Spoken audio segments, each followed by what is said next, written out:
Permettez-moi d'abord de souligner qu'au fond, nous connaissons une semaine importante, extraordinaire.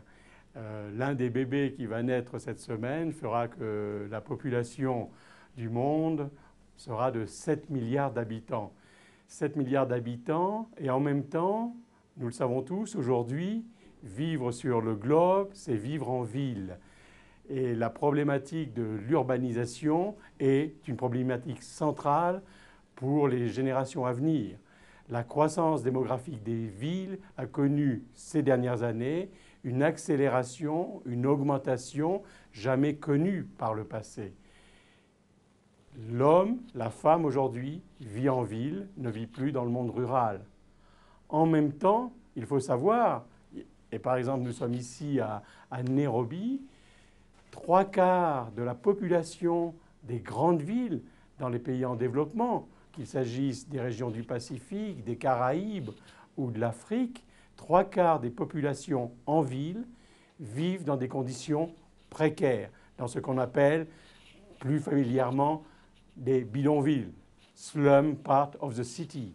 Often is 3/4 de la population vivant dans ces conditions précaires. Cela veut dire vivre sans les biens de service public banals en matière d'assainissement, en matière d'électricité, en matière de soins, en matière d'éducation.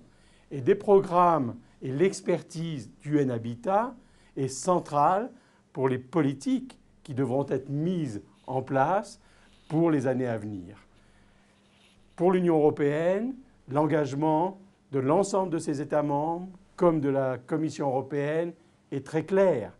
Il s'agit, dans le cadre des Millennium Goals, de faire en sorte que au moins 100 millions des personnes qui aujourd'hui connaissent cet habitat précaire puissent connaître un environnement différent dans les années à venir.